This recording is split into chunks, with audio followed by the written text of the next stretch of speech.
Hello, hello, hello, everybody. This is Rosalind Brown of Your Wealth Guidance, and I'm so glad you joined us for another Money Monday. We are closing out the new year, and one great thing that we do in December as we prepare for January is think of all the stuff that happened earlier in the year and how things can be different, better in 2023. And I hope as you all are preparing, one, spending a whole bunch of money on people that you love. Hopefully, you're not spending any money on people that you don't love. Um, but as you're spending money, as you're spending time, as you are splitting time between your 9 to 5 and the people that you love and cherish, I was just saying, I can't wait to get on the road to see my family in Mhm. just a few short days.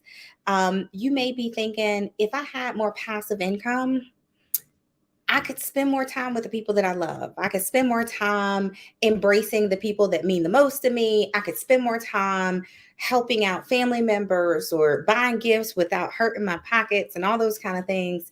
And so I was chatting with Daa'iyah Cooper and talking about, okay, we've talked about unconventional financing for real estate, but one of the problems is there are deals that are coming up. We are sitting in the midst of kind of another perfect storm. And I know folks who were like, oh, I wish I could have bought back, in the last housing crisis. Okay, we there. We back at opportunity stakes, and people are concerned about rates, and people are concerned about, okay, can we do this? Can I afford this? Do I have enough money? Do I need $100,000? Can I be a landlord? Is it too much stress? All those things. Like, you counting yourself out for a number of reasons. Don't. And so we have our resident expert, one to talk about how to get in, that you ain't got to be rich to make it happen. Amen. Daa'iyah Cooper is a resident of Baltimore, Maryland. She's an academic physician that specializes in emergency medicine, i.e., she has a full time 9 to 5 job and has found a way to do this as well. Graduate of Howard University College of Medicine. From there, she completed a combined residency in emergency medicine and internal medicine at East Carolina University, then subsequently a fellowship in clinical simulation at, I'm going to say this all wrong, Maimonides. Maimonides. I'm like, yeah, okay. Studying French too. Currently, she is the director of simulation at University of Maryland School of Medicine, Department of Emergency Medicine. So clearly, she not sitting at home. She not just doing nothing. She, student loans and all those great things going on, and still able to get into real estate. And so when she's not doing medicine and saving lives, she has built a real estate portfolio to provide her enough passive income to sustain her day-to-day needs. And she's created Capital Dynasty. So it's a wealth building brand that helps other women out there to do the same. So you're like, is this for me? Is it possible? Can I do this? Can I make it happen? Now, Daa'iyah, somebody's like, okay, and this is supposed to be a question and answer session. So don't let me do all the talking because I done had a little coffee. So a little coffee to get me through. I get dark at like 5 o'clock. So make sure y'all are dropping your questions in the chat too, especially if you're like, can I do this? Is 2023 gonna be the year? So I know somebody been talking about being a real estate investor since 2012.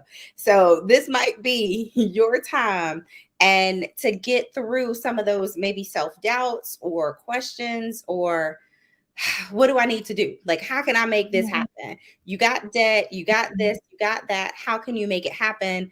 This is the time to talk about it and figure out what can you be doing in the next few weeks, few months, so that 2023 is not another year where you say, I really wanted to do that. Yeah, that's a good point. Because you're right. Yeah, this is the time of the year. Just we chat all the time, but of course, you and I are chatting about, oh, like what type of investments do we want to do in the new year? So I know a lot of the ladies in your organization, in your group, are probably thinking too. Okay, this is the time of the year I needed to be thinking about, okay, what are my financial goals? What are my investment goals? What are my family goals? Like, what do I have planned for myself in the new year? So I think this is a good time to kind of just think about all the details that you would need to kind of like ream out so that you can be prepared when a deal comes before you. Because it's not just about having the money. I do want to start by saying too, thank you for that intro. And I know you told everybody I'm a physician, but I don't want people to run away and be like, oh, of course she started a portfolio. She's a whole doctor, right? Because let me tell you guys, the most money, I'm just trying to think back over my portfolio and the things that I've purchased over the years. I would say the most money that I've put down out of pocket to purchase something, I would say it was probably $25,000 for a single family house. Yeah, And I that's think probably the most. even to, people like, yeah, she got money, she a doctor. But your first property, one, you wasn't making like doctor money. You was making Girl, I wasn't making no money, and I had to pay student loans. doctor money. I was a resident. So I had an MD behind my name. So like people had expectations of what I could afford, and so I had certain bills. So I probably thinking about my debt to income ratio at that time. I didn't even have great credit at that time. I had okay credit. I probably had like a 660, 670, something like that at that time. Because I didn't have the attending money that I have now, I wasn't able to pay down bills. And I was able to buy that property for $500. So just to give you guys a little bit of background on me, I'm not some, guru. I know what I know, and I know a lot just over the years, just from like learning from other people and trial and error and investing money into myself to teach to learn from others and to teach myself what I need from real estate investing. But over the years, I have really focused on single families and small multifamilies. So I'm not some real estate guru where I just go and, pick up 100 units at a time. So that's just not me. So if that's what you're looking for, I'm probably not the woman for you. But I want to be, have you ever heard that book, The Millionaire Next Door? Like, that's what I resonate with. I want to be the person that, goes to work, does her thing, but could be financially free and not worried because I have assets, just reasonable run of the mill assets here or there in my portfolio. So I started becoming a landlord back in 2015. And I purchased my first property back in 2011.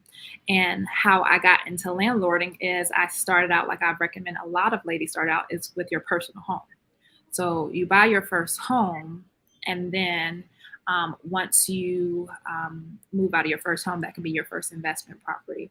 And we can get into it depending on like how deep your audience wants to get into the questions about like how to get into a personal home. But I think it's much easier in certain ways to get into your own home as an owner occupant as it is to become an investor. So I always recommend people start in that manner if they can. But there's multiple ways to do it. But I think that's one of the easier ways to transition, like learning just how the responsibility of homeownership just by being a homeowner and then transition out. But either way, whether you're an owner occupant or whether you're a real estate investor, there are certain things that you have to do to be ready to purchase that property when the deal comes around. I don't know if you guys have tried to purchase property in the last couple years. It's a little bit, I would say, less hot now because we're in a market like kind of transition. But if you were out there trying to buy in 2020, 2021, you probably already know how fast properties were going. Okay. I mean, you can look at a property one day and 5 hours later, not even the next day, it could be under contract. So that should have taught you guys, definitely, reminded me how prepared you have to be and be ready. So there's different things you need to do to be prepared to purchase a property. One is you need to know what type of investor or owner you want to be. Are you trying to buy an owner occupant property? Are you trying to purchase, like a single family home and be, a landlord? Are you wanting to get into something commercial? Are you wanting to get into something mixed use where that mixed use is the type of property where you have commercial at the bottom or the front, and then you have residential units above that? So you really first have to decide like what type of owner or landlord you want to be. I think that's the first thing. To even like break it down, because some people are like, I don't know what the difference is. Like, what does that mean? And so you talked about like the commercial space, which, as a first timer, that may or may not, be your cup of tea, because then you're worrying about commercial regulations, having a commercial tenant. But, as we talk about owner occupied and what that looks like, that's kind of the popular house hacking type phrasing. Let's define a few of those. And then what Yeah. the hell? Yeah. So that's a good point, and thank you for stopping me. And definitely, like as a educator, I'm a physician, but I work at a teaching hospital and I teach residents and medical students. So it's shame on me for not stopping and defining those things. But yeah, so there's different two main categories when it from definitely from a financial standpoint and from a banking and lending standpoint. There's residential and there's commercial, right? So from a residential standpoint, a lot of people don't realize actually up to 4 units. So things that we often call multi-units are often considered residential if it's 4 units or less. And I will say too, sometimes people get, worried about commercial, but keep in mind though, a mixed use property, you can buy it with a residential loan if it's 4 units or less. You just have to have a certain amount of the property. It has to be, there's different lending requirements, but typically it has to be more than 51% like residential to be considered like an owner occupant property that you can move into. But let's say there was like a small storefront and then there was 3 units on top of that. That is still, you can buy that with a residential loan. See, that's big because people are like, what? So you got a Yeah. coffee shop downstairs. If you selling clothes, you can have your boutique downstairs. You can definitely with a residential loan. And I think one of the bigger differences is the rate is different. The terms Yes. are different. Yes. So there's a variation, but anywhere between 0% down up to around 5% down, you can do is your down payment for a residential loan when it comes to the lower down payments. And of course, you can always do the traditional, like conventional 20% down, but there are a lot of conventional loans that are 5% down, 3% down. And there are special loan products for special niche markets that are 0% down. And especially if you're in different markets, I'm in DC, you're in Baltimore. Mhm. If you're further, a little bit further out, if you're in the country and you got some cows mooing beside you, you might qualify for some better Yeah, financial. absolutely. I mean, there's USDA loans. There's so many different loan products that people don't know about. Those are low down payment loans as well. And so those are special like government backed type loans that give you, it's a little bit more underwriting involved, but it's worth it in my opinion for like the low down payment. Oh, wow. And one of the things too, as you think about like what's going to be your first.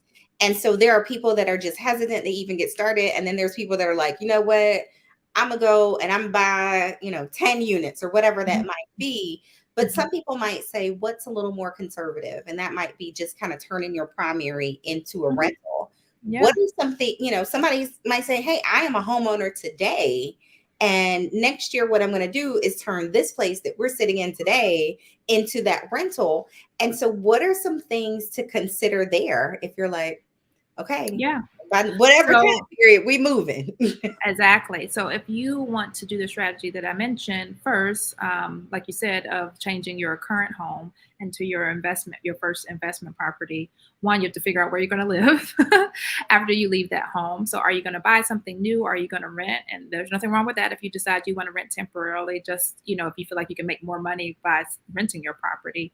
But first, you need to figure out what your next move is going to be for your residential standpoint, like where you will reside. And then you have to start learning the different rules and regulations. People just jump into things and they don't realize that there are rules and regulations of what it means to be a landlord. Now, I will say most municipalities, if you are renting out space that you already live in and you're going to stay in that space while you rent it out, then there's more lax and there's not as many rules. But if you are being a true landlord where you are renting out a space that you do not occupy, most municipalities have certain rules and regulations that you're going to have to follow in order to do that. Well, at least do it legally. Some people just think that they Legally. can, yeah, legally, Legally. yeah. And And I say legally a big because word. if you need to if for some reason you want to evict a tenant or you need to evict a tenant, you want to have a legal rental. It's all fun and good for you to be like, you know what, I'm not going through all that. I'm just, I don't need to worry about that. I'm just going to rent out to my sister, cousin, friend. And so You And know, even if if you, even yeah, rich, because even if it's your mama, I need you to do it by the book. don't sign his mama, put your real Right. Yeah. There's so many rules and regulations, and doing it by the law will help you if you get into a tight and you need to evict a tenant, because people get so kind of nervous about, oh my God, the responsibility. I don't want to have to deal with phone calls. I don't want to have to, deal with people who are not paying. I hear all these horror stories. There are horror stories. I'm not going to be, lie to you about that. I have one property now. Luckily it's just a single family. It's not multiple units. It's just one unit that I'm dealing with a problem, thank God. But that one I'm, going to have to, I have already filed for that person to be evicted for wrongful detainer. So it is things that we have to, deal with. So I'm not going to lie to you. There are responsibilities, but the fact that I was aware of what my rights were, the fact that I've educated myself, and I know what my options are, that allows me to not like stress out whenever I run into an issue like that. That lets me know, one, that I have a team of people that can help me, whenever I need to get legal, some legal input. And then two, it lets me go into the process without being stressed out. So you need to know what your local municipality's rules are. Here in Baltimore, a lot of people don't realize that you actually have to have a rental license to rent out a property that you do not occupy. Okay. And with that rental license here in our municipality, you actually cannot get that unless you have passed a few inspections. And that includes a lead inspection. It also includes a rental inspection that has a full page of checklists of different items. For instance, having proper carbon monoxide detectors and, fire detectors, or smoke alarms, I should say. It's the proper terminology for that. But those are some of the things that you would see on that rental property checklist to pass that inspection. So, for instance, I literally was having a conversation with a friend of a friend a few months back, and I was saying, oh yeah, did you hear about, they're increasing the cost for the rental license or whatever. And she was like, what do you mean rental?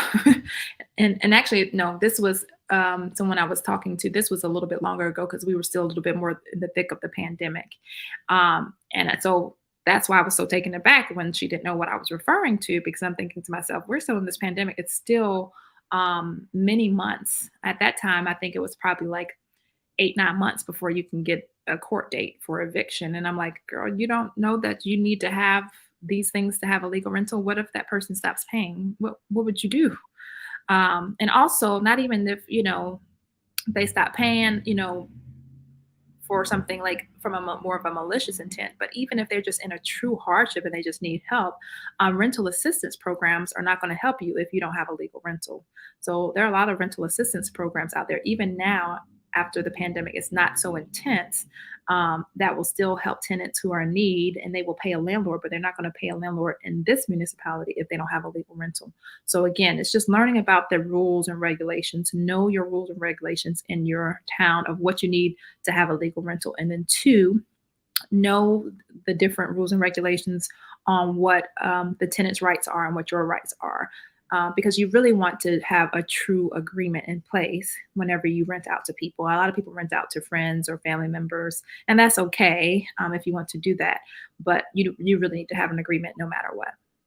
Now, for people who are saying, okay, I don't have a property today, but I know there are going to be things that I'm going to need. So I'm going to need maybe a business license, maybe certain things you can't get until you actually have the property. Does it make sense for them to find a lease or some type of format? Because I'll say I've been a landlord now. Oh gosh, I'm trying to think. I think for almost 13, 14 years. And knowing your lease inside and out is key. So when people are like, yeah, and I'm like, you know what? I think that's page 4. And then yeah, absolutely. Absolutely. You can do things to get started. Obviously, it can be depending on like if you're renovating something or not, it can be money intensive. So I don't necessarily suggest that, you have to have everything like perfectly in place beforehand, but just to start kind of getting like looking at templates for your like state or your, your municipality, I think that's fine. Obviously, you want to know you're going to have some money coming in soon before you start putting a significant amount of monetary investment in something. Because I think, there's kind of like a how should I say? Um, it's a continuum. Some people kind of go higher on the continuum and they are like doing all these things to make it perfect and they've just spent a whole bunch of money and they haven't taken action. And then there's people over here is like, you put the tenant in there, you've taken action, but you haven't, spent any money, you haven't put in any effort to learn like what you need to learn. So like, I think you want to fall somewhere kind of in the middle of that continuum, if that makes sense. I think I meet so many people that are like, I want to, I'm planning. And you were over planning because the laws didn't change while you were reading up. Right, exactly. So it's all about taking action. So I always say get educated and then get started. It's not just education, analysis paralysis. But it's also not just go ahead and get started without, investing in someone like me or you or whoever you're going to invest in to kind of help guide you or get educated on the topic. Now, so someone is saying, okay, I just need some more education. What's the bare minimum you need to know? Cash on hand, those kind of things to say, all right, you got that. Like, stop talking, stop doubting yourself. You can do it. Right. If you know what type of landlord or investor you want to be, you figure that out. Two, you figure it out. Okay, what are the general costs in the area for the type of property that I'm looking for? Because I've already decided what type of property I want. What are the general costs in the area? And you've decided, okay, I have maximized or optimized my financials. I've optimized my credit score as much as I can. I've optimized my savings or my liquid cash as much as I can, and I've asked for help from proper team members. Like I've either gotten a realtor, or even if you're going to get creative and use a wholesaler, like you've gotten the proper team together. If you're going to do a renovation and you've gotten your contractor, you've already started shopping around with lenders, you don't need to do any more looking. You just need to start taking action if you got all those things in place. Now, does it make sense if this is your first go round? Does it make sense to get a property that needs work, or should you be looking for something that's more turnkey? Ooh, that's controversial. Open the door and in there.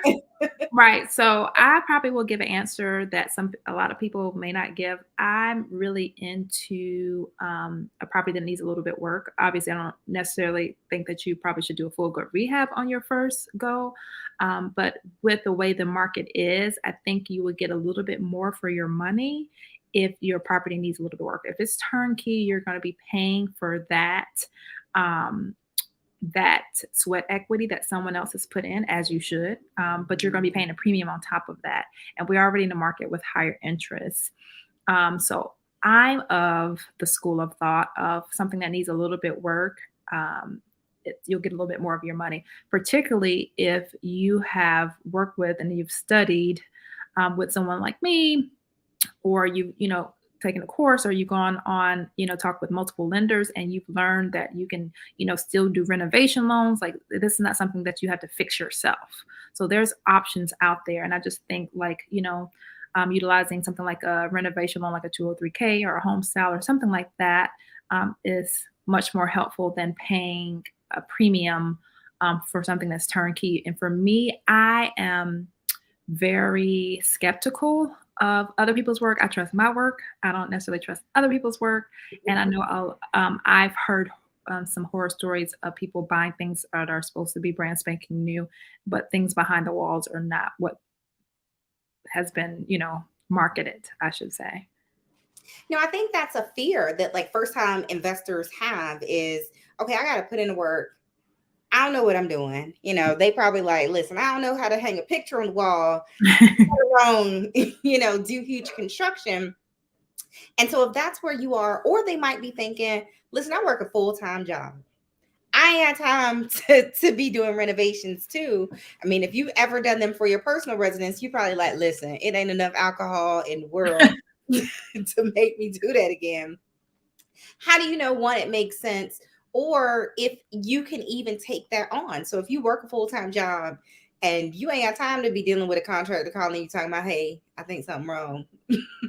Now, one of the things that I like to say that helps to kind of ease some of people's fears when it comes to doing a renovation. One, and I'm not saying, again, I'm not saying that you have to do $100,000 renovation. Like this may be something like 25,000, 35,000, even like with FHA, anything less than 35,000. It's just called a streamlined 203K. So it's a much simpler process. But even if you want to do something a little bit bigger, like $50,000, I think that's okay too. But what I will say is that one thing about the bank, they're going to get their money. Okay. And when you're using a renovation loan, it is draws are being sent out to your contractor by the bank. And that bank is also making sure that there are inspections going on before they even give out each draw. So it's not like you're managing the money. So if you're using a renovation loan, let me tell you, those lenders at that bank are not going to give away that money if things are not right or generally okay. They may not be, spectacular, but they're going to be generally following or able to fall under a set of guidelines as expected for renovation. Okay, so that's one thing to help kind of ease some of those people's fears. For instance, my first, this was my first duplex that I bought. I did a 203K loan. And that one, that was my first big renovation. It was 80 grand that I put into a property. Now I live for free. Actually, I live for free plus because of that. So I'm sitting in it actually right now in the property, and my tenants are below me and they pay all my mortgage plus. But that one, I just put on my big girl panties and was like, okay, I'm going to, do this 80. It was about, I think it was 75, 70 or 75, something like that, but we had a contingency. So it was around 80K was the full budget. But with that one, with that particular program, because it's more than the 35K, FHA mandates that you have a what they call a 203K consultant. And that consultant actually is like the inspector, your contractor's inspector. So they one that my 203 consultant actually recommended a contractor to me because I didn't know. I was like, I don't know any contractors. I didn't know. That was my first time doing a renovation in this area.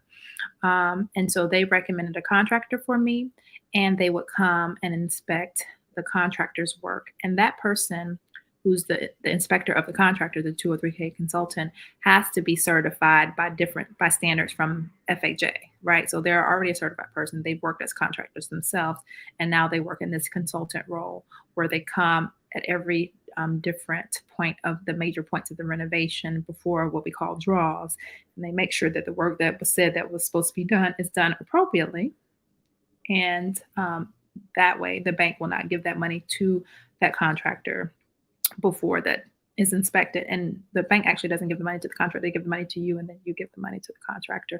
So that should ease some people's fears who are concerned about, oh my gosh, what if to do a moderate size renovation or even a small renovation. When it comes to the bank, they're going to make sure you do it right if you're borrowing money from the bank to do the renovation. So you don't have to do that yourself. I actually recommend using a renovation loan as opposed to trying to do like what we call a live and flip, where you do the work yourself. Oh, Lord. I hear nothing but horror stories about that. I mean, you might have all the skills in the world, or maybe your uncle, your cousin, your brother, but still, Mm-hmm. as the costs continue to mount, and you're using your own money, so you might have to wait till you get your next paycheck. Like, Mm-hmm. Yeah. don't prolong. Yeah. I mean, it's so worth it. I was a little afraid, but I say, do it scared. And of course, like I said, I had already kind of educated myself some years prior to that. I took a course, try to learn more about like real estate investing, particularly in this city, in this municipality. So I already had some education, but I was like, okay, it's time for me to take a little more action. I had already bought a rental property in this area before that, but it was a single family home and needed like $8,000 worth of work. So again, it needed some work. So that helped me with negotiations, but it wasn't like completely turnkey. And again, that's kind of what I'm recommending to you guys. So I already had that one, that single family home, and then I had one out of state. So I was like, well, it's time for me to learn my first renovation now that I've kind of educated myself on the topic.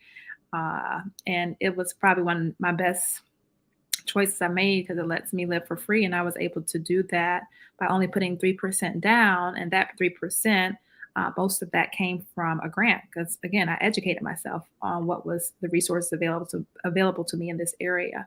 So I was able to get $18,500 from my employer in the city, which, I think I probably only paid like 5 grand out of pocket for a property that allows me to live for free, plus a few $100s extra every month. And just that, I mean, $5,000. So what is that? That's, not even $500 a month. So, and I have to tell people that because, and I'm not saying that necessarily to brag, but it is braggadocious, right? But it's brag worthy. But I say that because I don't want people to think, oh my God, of course you can buy a building. You can buy a 2-unit building because you're a physician. But let me tell you, just because I make it don't mean I want to spend it. But nobody should. Like, come on, y'all. Keep your money as long as you can. But thinking of that, so okay, you've come out of pocket, and I think that's a good note to make. So you talked about your first property, that was $500, and now this one, $5,000. So yeah, and that was like I think that was like the third and fourth, like the single family in between that. I think I paid $10K to a wholesaler, I believe, for that. Maybe it might have been $5K. I can't even remember. But that one, I didn't even qualify for that loan. I used a special strategy called Subject to, where I bought the property subject to the existing mortgage. Until this day, it's been 5 years now. Since that day, I still the mortgage is not in my name. So I own the property. I close on it. This is all legal. I close on the property. I have the deed in my name, well, my business name, and the debt is still in that seller's name to this day. I didn't have to go and ask a lender or underwriter to, But I love what you said. You didn't even qualify for the loan. So somebody out there like, hey, child, don't even run my credit. And I ain't gonna qualify. Right.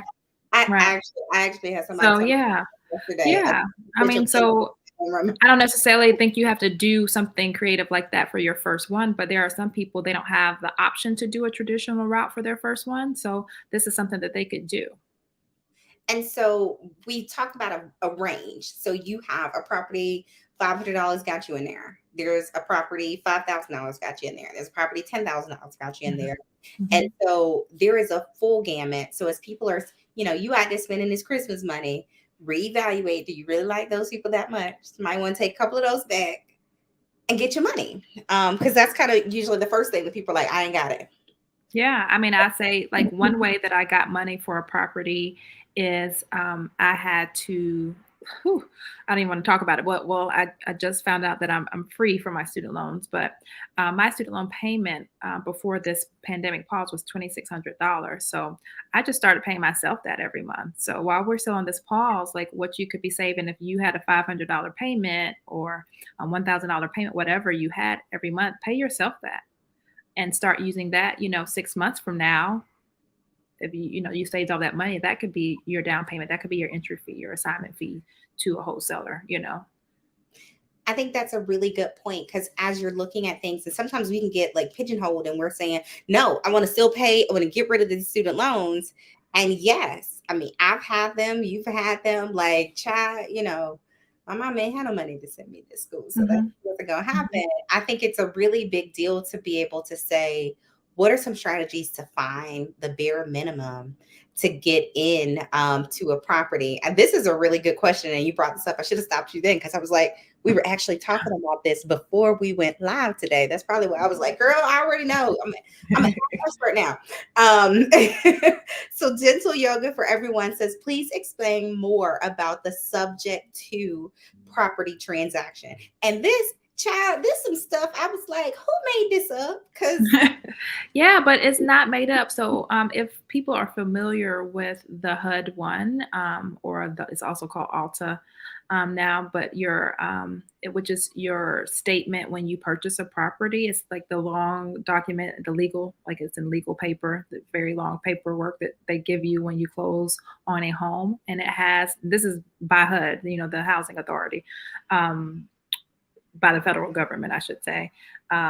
So this is their standard form of how a closing, a settlement is supposed to go as your settlement statement when you purchase a property.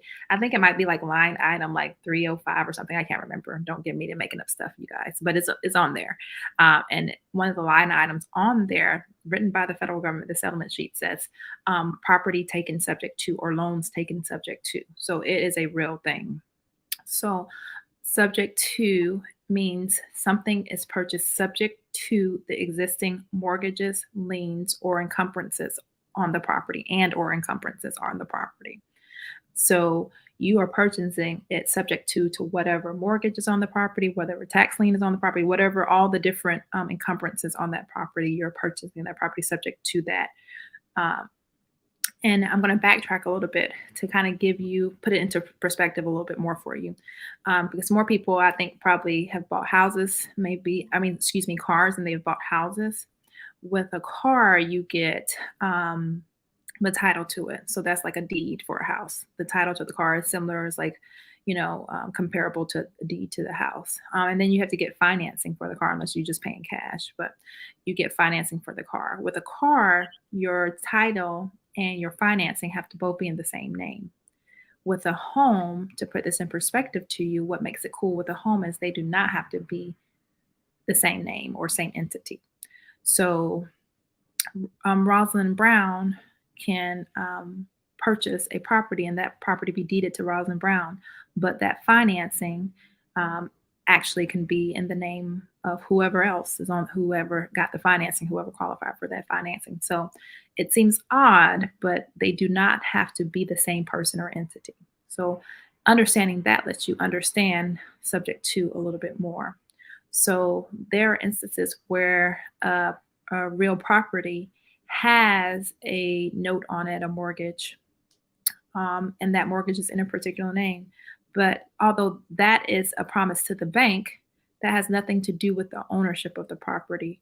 The ownership of the property can be in a completely different person. So there are situations in which a seller would be open to that seller would be open to selling the property where the deed comes out of their name, but the financing stays in their name.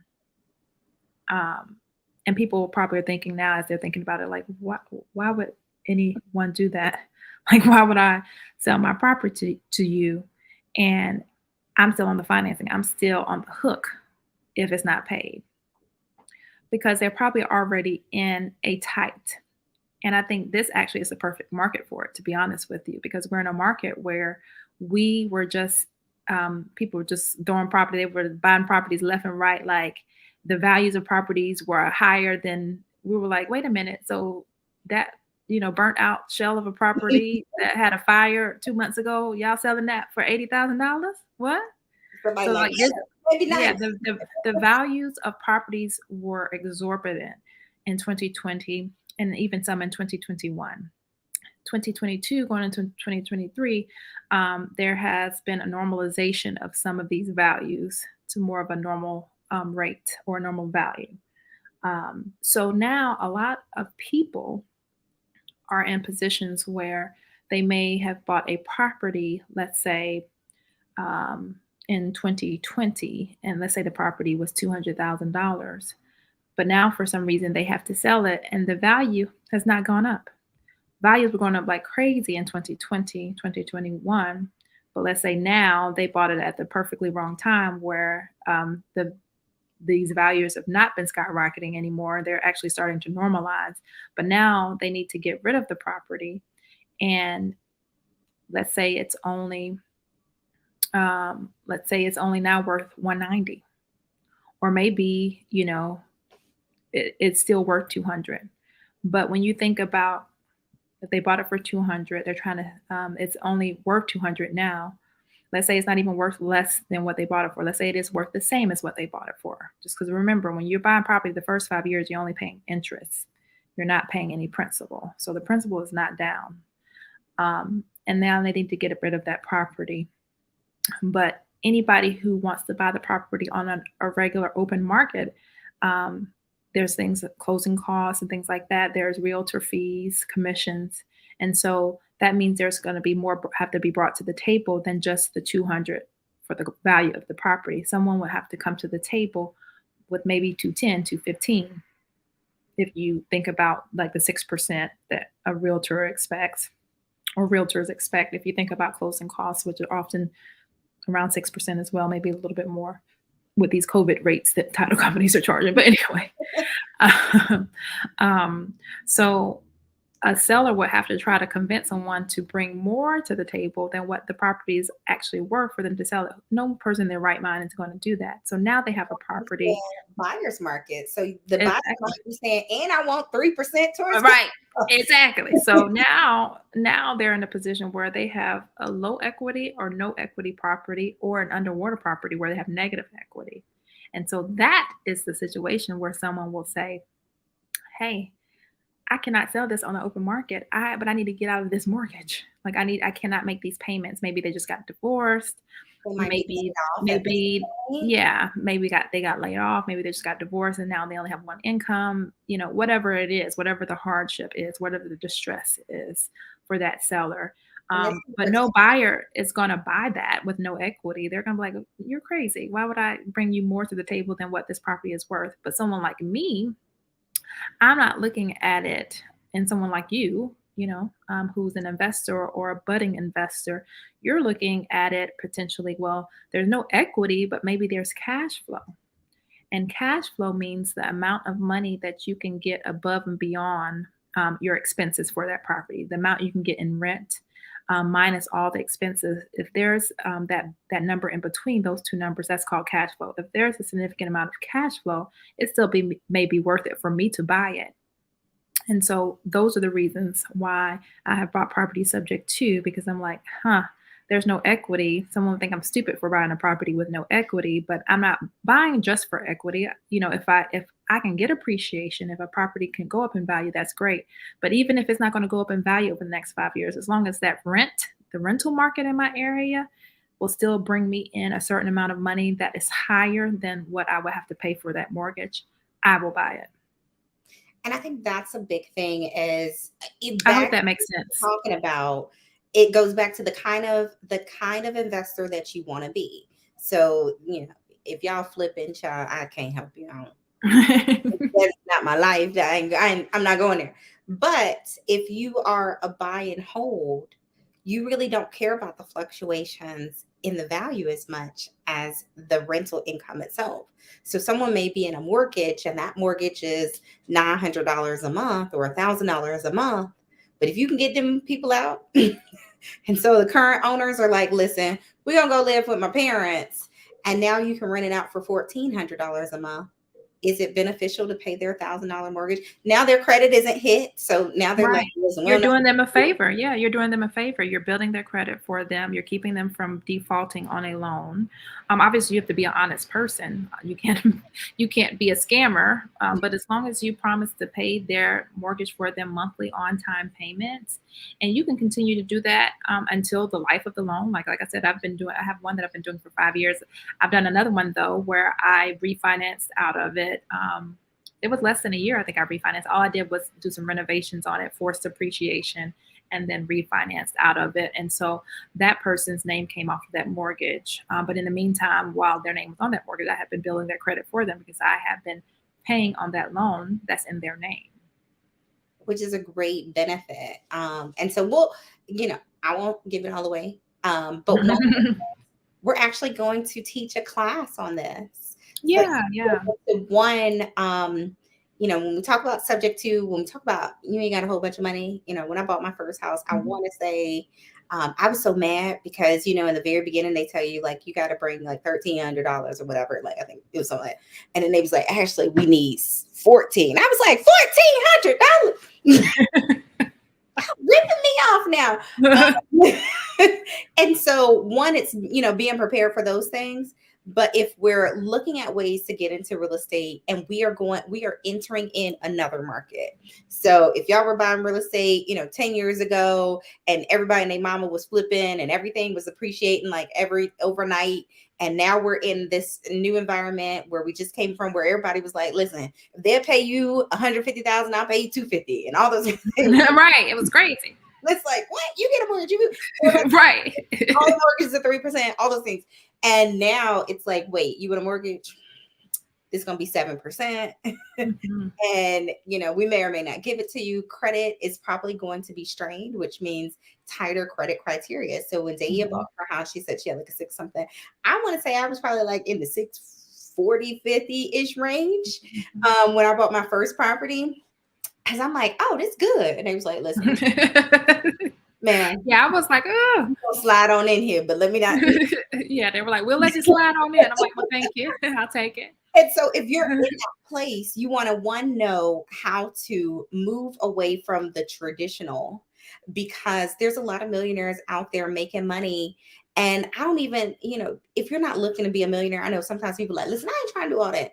You might just be trying to quit your second job Right. or finance your child to go to school. Because just imagine if your child is like, I 100% want to go to school in this city. Well, why they can't live in the duplex? And then you ain't got to pay for your child.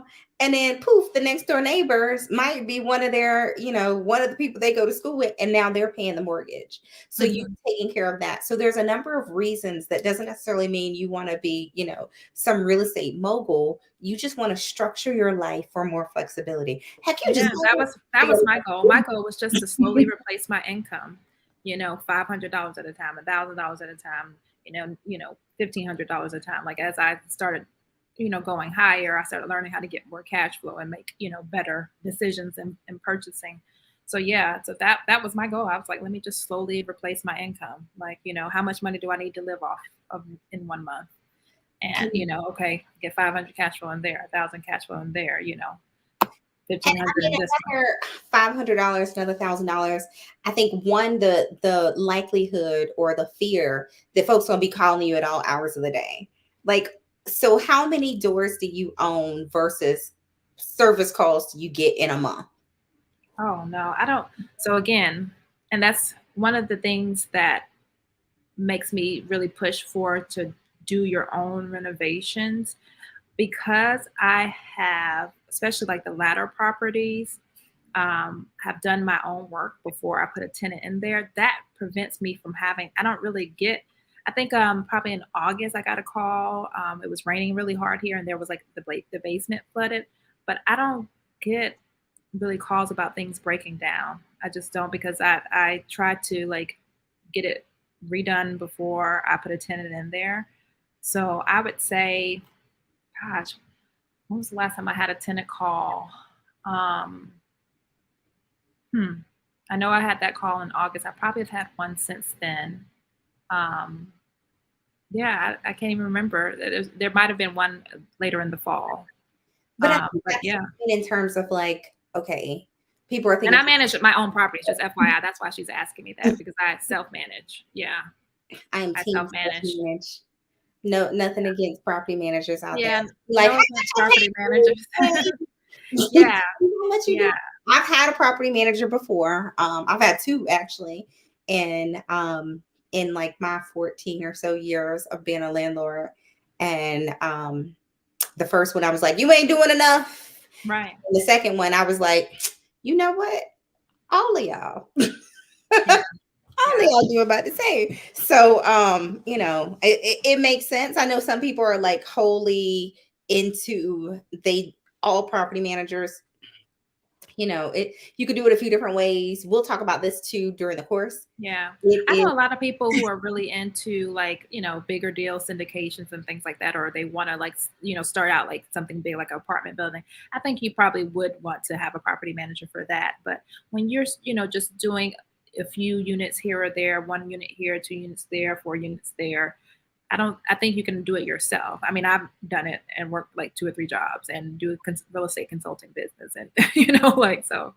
I mean, if you're at 20 properties, you probably need you need a sidekick, an assistant, like An somebody. assistant. Um, Yeah. but Yeah. yeah, I mean, there's property managers out there, charging 10%, and True. They cannot have 10% of my money. I I'm was so like, sorry. I was very offended because they still would call me and say, Right. toilet got You still have to manage the want manager. to go out there. I'm like, Chad, this what your 10%. You don't have a person. You don't have a person. Yeah. Yeah. And so I mean it definitely depends, but one of the things, and we'll go into the details, this is like setting up if you're going to, if how you're going to self-manage. I self-manage through an app. I won't go through their name because they ain't pay me nothing. But I self-manage through the app, and it gives all the communications, all the payments, all the application, all that kind of stuff. Daa'iyah, your process is a little bit different. Yeah, one thing that helps me also is because that I'm very diversified. Like I have regular traditional tenants, but I also do a lot of creative landlording. Like once you guys learn a little bit more about me, you'll learn that I'm like my niche is creative financing, creative landlording. So I do like different professional, like travel professionals, and just do like creative like landlording where a person's not necessarily spending the night in my place for me to get paid. So, and we can talk more about the different ways, different extra strategies when, you know, whenever we do our webinar next month. But I think that has helped me when it comes to potential stress of management because it's not all just traditional like tenants. Some of them are like easier tenants than others. And I think one or two things. One, this is a better strategy if you're in a market. I know one thing, Airbnb was like the hottest thing ever, and people were buying like 10, 20 Airbnb properties. Heck, say they weren't even buying them. They was like renting them and all that kind of stuff. And then municipality by municipality was like, hey, not here. Now you got to. You can limit, I think in DC, I think their limit is if you are not staying in it, I want to say it's 90 days. And I'm like, what is a 90-day in a year Airbnb? Like, that's not even. And so if you were in a place like that, one, Daa'iyah's strategy will circumvent the Airbnb regulations. But also if you were in, and I thought this was really big, depending on where you are. And I talk to a lot of landlords. So if you're a landlord in New York City, you're a landlord in DC, if you are a landlord in California, places that are heavy tenant friendly, that might be Baltimore, that are hard to get people out. So if they aren't paying, and I mean, I know people who, some people call them professional tenants, like they know all the things to do to stay in there longer and not pay. There are ways to circumvent that and say, okay, I don't want to be that kind of landlord. I don't want to be burned in that way. It's a number of different ways that you can look. Hey, about that wallet. Good to see you're here too. There's so many ways that you can be a landlord and get that passive income. Because at the end of the day, there's only 24 hours in a day, and I ain't working 24. Most of us. I know that's right. Like, yeah. But you might have so many responsibilities that it's draining your life away. And there are people that are saying, I want to work less. I want to take a break. I'm all for a break. I can't remember who we were talking to last time, and I was like, I wish my break was longer. And so you might want to finance your sabbatical. And if you're in a situation, I'm about to take a break myself for a few months. I know we were reading all your accolades. You're not going to be working in just 2 weeks. Yeah. I decided to leave my job, and real estate allows, gives me a crutch to help me do that. Yeah. And it might be that you want to take a short break. I remember we had somebody a few, maybe almost a year ago, and talked about her whole goal was to be able to, hadn't even had children yet, but she's already like, I want to be able to stay home. And that is a luxury not afforded to many of us. Come on. And so to be a new mom, and either you're like trying to, get your 6 weeks, do you get 8 weeks, do you get 9 weeks? And she's like, no, I want to be here until they go to school. That take money. Like, that is a money decision. It is not necessarily just a, emotional decision. It is truly a money decision. And there are people that are afforded the opportunity because they have money, because they have passive income, that you can organize this real estate while you're rocking your baby, and you are texting your plumber and saying, hey, can you swing by there? That's a different lifestyle. Like, that's a whole nother place and it's to be. Not tough. Yeah. It's only tough the first go around. Once you build that team, it's just, you just send a text message. That's as simple as that. Or, use the app to send the message. Exactly. And we'll talk about the team, like what that team looks like, how to interview them. For how me, to vet people too. Yeah. Cause I was bringing my team on, I was like, I'm gonna be around there too. I'm Right. looking at your Exactly. soda. I don't need, what's that tool called? Why you need that? Do you need to replace that? What Absolutely. is it? I've learned a lot by doing that. Absolutely. Does Absolutely. anybody have any more questions? I wanted to answer people's questions. People I being know. shy. I What know did Joe you guys Yoga say? for All has the best question, that subject too, because I think it's there are so many strategies that just people don't know about. And so for people, one, Really if is. you are thinking of a property or you have run into some issues, either in the negotiation, in the searching, in the financing, make sure you drop that in there as well, because it's key for us to be able to answer a few of these. A few of these we'll answer in just a few short weeks. So you'll have a kind of a long drawn out course where we'll be able to talk, okay, this is step one, this is step two, this is step three. But also I think the subject two, you are presenting an idea that heck, they might not be familiar with either. Yeah. So part of that is how do you structure that conversation. Oh, I think this is a good one. So it says, are you concerned about a subject to seller going into bankruptcy and your home being seized? So no, so you have to make sure that those are the things that are signed and agreed upon at the closing table. Because again, this is a legal sale. This is not some, voodoo or anything. This is like a legal sale. And there are documents that your seller has agreed to and signed. So yes, you have to make sure they, agree that this particular asset is not included in a bankruptcy. They can go bankrupt, but they can include this asset. And one, they don't have the deed to it, so they don't own it. And so that's the thing. The credit is in their Mhm. name, not the property anymore. I think that's a big thing. And this subject too, like we're gonna dive deep into this because I had to call. I was like, girl, so wait, hold on, tell me. And so you really want to know the details about it. But one thing too, and I'll touch even on the bankruptcy portion. There's a couple different types of bankruptcy. There's one where things go away, but bankruptcy for debt that is connected to an asset don't just go away. And so it's going to look a little bit different overall, but because this loan is basically this person taking over for the bank is going to say, let me keep getting my money because banks don't want Yeah, bank like the bank they is happy that I've stepped in and started paying. They're gonna be like, "Wait a minute don't interrupt now." that. Like let them, but Wait a honestly, minute.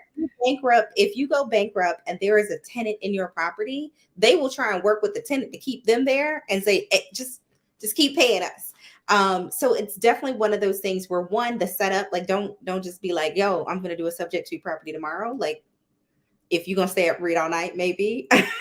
But part of the documentation and part of putting together the team is the legal team as well. And you want to be able to interview that team to make sure that they know what the heck they talking about, which Absolutely. not everybody does But that's a either. good question, though.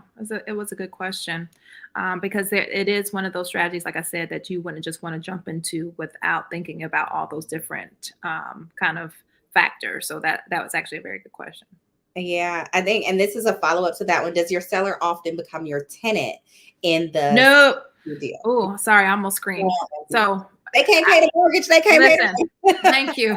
I almost screamed. Sorry, whoever that was. I didn't mean to and yell at you, but that no, is no, stipulation. Like you're not gonna close if y'all still in no. there. Like So in general, I just let me give y'all some free game here. In general, we don't do seller takebacks of any type. Like even if it's not a subject to deal, even if it's just like oh, I want to sell a property, but we'll need to stay in it for a few months after the sale. No, baby.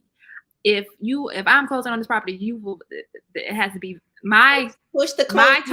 my terms. I like even this property I'm sitting in right now. They were like, oh yeah, but we won't be able to leave until like 2 weeks after. Well, We we will close be in 2 pushing weeks. back that closing date. Well, And listen, and it's hard to get people this out. too, it's one thing, one thing we're talking about the seller, but screening tenants.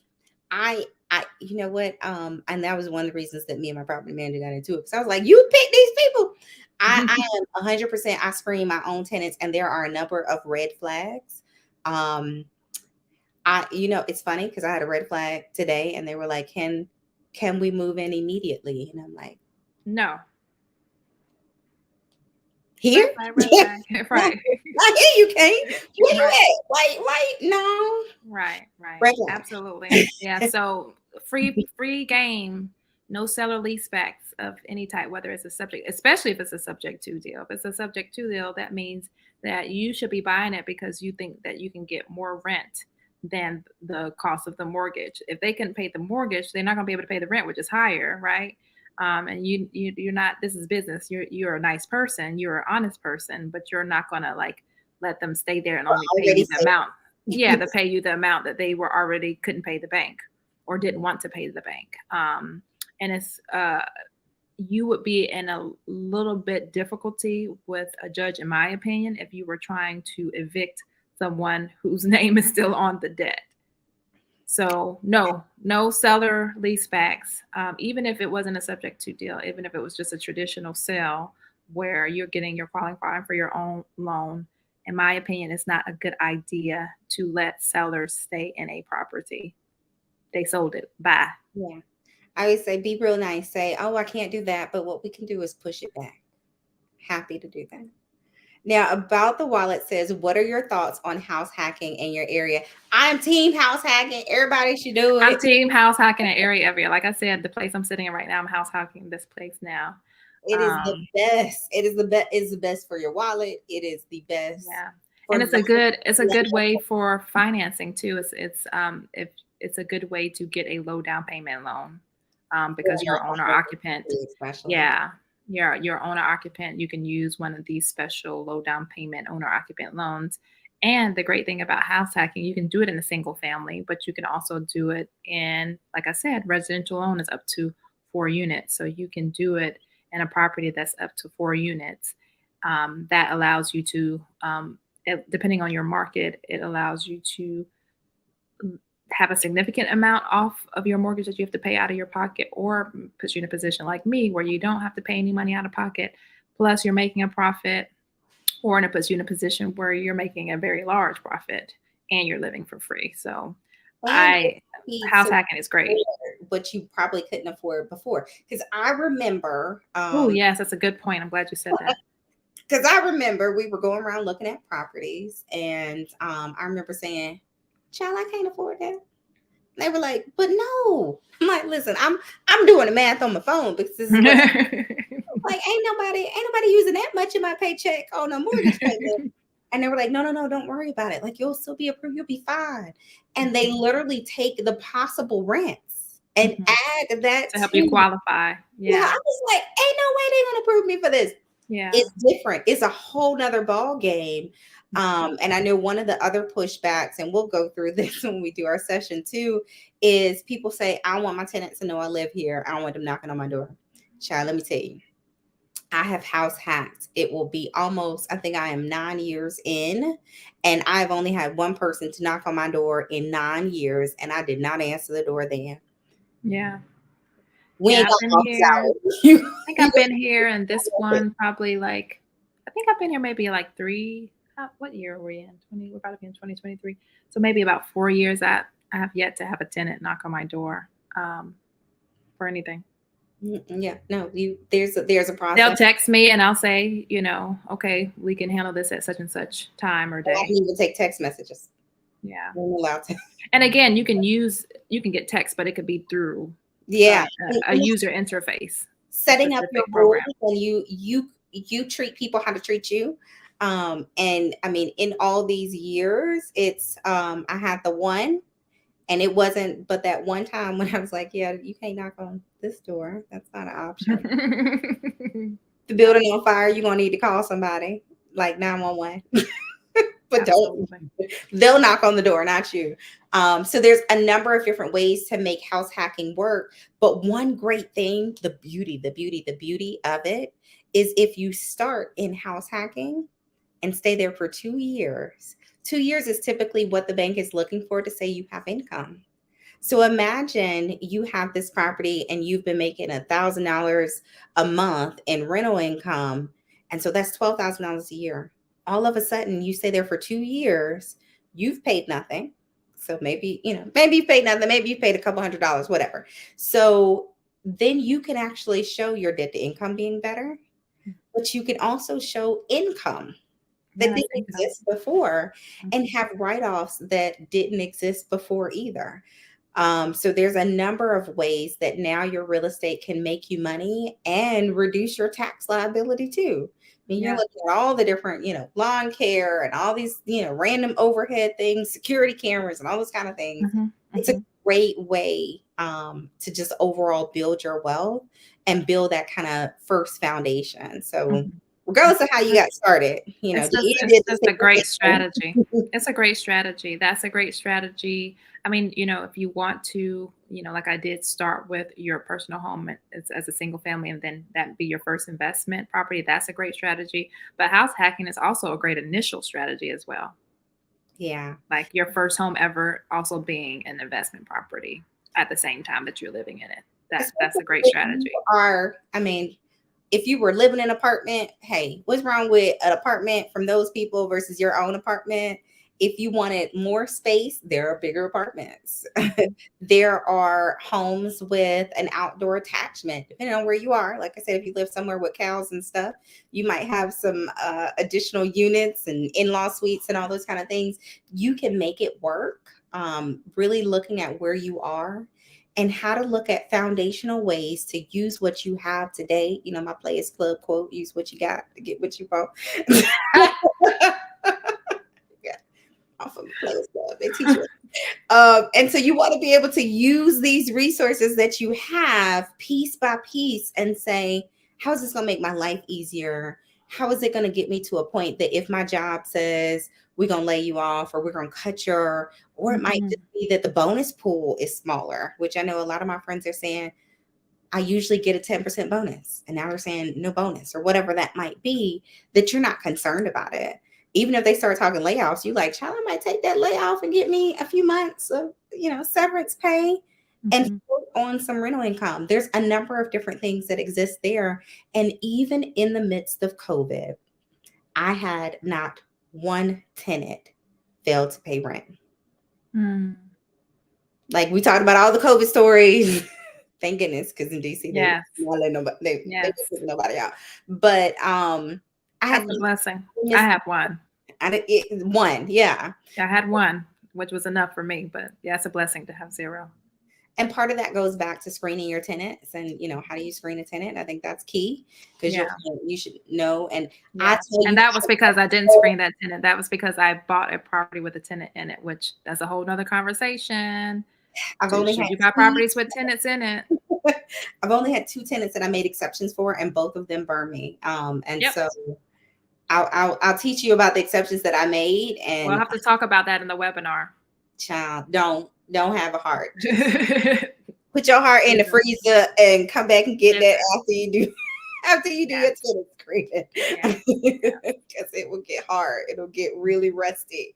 Now, any additional yeah, child, like, yeah, no, wow. Yeah. Any final questions? Because I do have to jump off for another session. But I And love make sure answering you are questions. getting our newsletter too, because if you are, you're going to get the information for this session where we'll go the step by step by step. So if you're ready for the subject too, all right, how to present it, because this ain't going to be, your realtor probably going to be like, child, that don't make sense. You're going Yeah. to have to present it in a way because Yeah. you already know the details. Exactly. Yeah.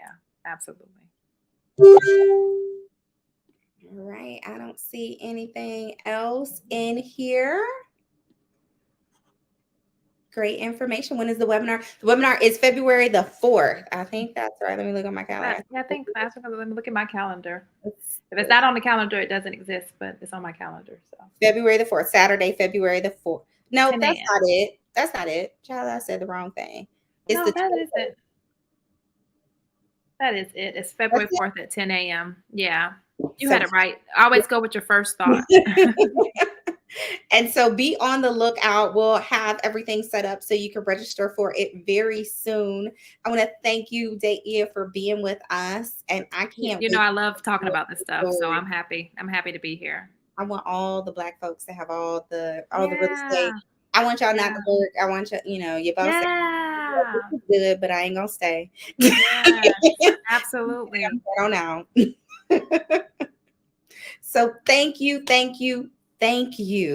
This was an absolute pleasure. And I want to thank everybody for joining us again for another great Money Monday. Until next time, have a good night.